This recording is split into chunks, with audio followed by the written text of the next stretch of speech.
Hi everyone, it's Taylor here, and today I'm going to share with you how I created this cute and colorful card for Valentine's Day.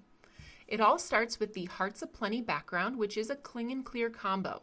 That means the background part of the stamp is a cling rubber stamp set. It includes all of those solid hearts, and then the clear portion includes patterns, words, and icons that you can stamp within the different hearts. It also has a coordinating die to cut out the two different sizes of hearts.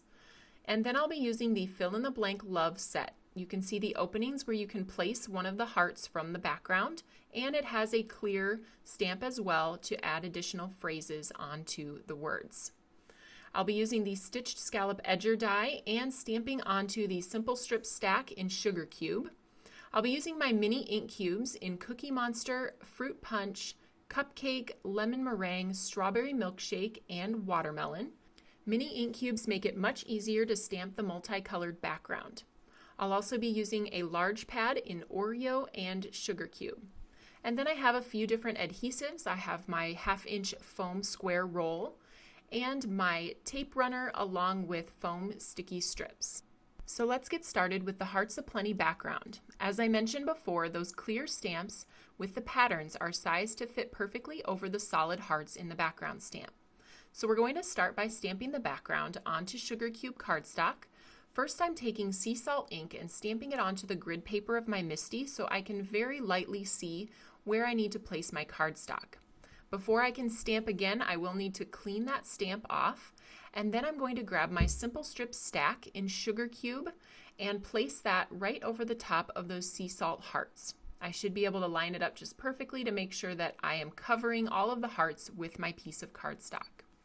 Now I'm going to take my different mini ink cubes and stamp the hearts within the background. The MISTI allows me to do this easily because I don't have to clean my stamp or move it.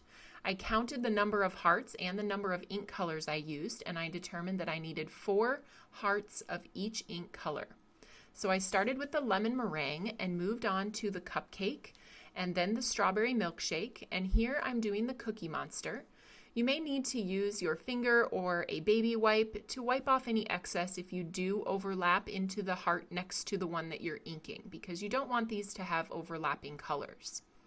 I am finishing with the watermelon, and I did stamp this layer more than one time to get a really bright, crisp red. You can see how that turned out, and now it's time to do the patterns. I decided I wanted a tone-on-tone look for most of these, but I'm starting first with the very darkest red heart, and I decided to do Sugar Cube over the top of that.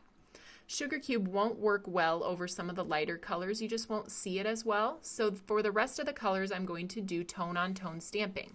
So I'm using the same color ink that I used for the background heart, and you can see when I stamp it over the top, it just creates a little bit of a darker effect on the pattern part of the heart.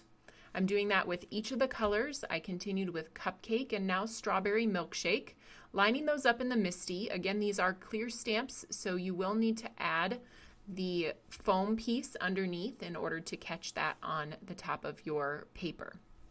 Here we are with Cookie Monster. I love the plaid heart. I think that might be one of my favorite patterns in this, and I used the XOXO quite a bit. I added a few words in there so it would look a little bit like conversation hearts, and I love how colorful and fun this turned out.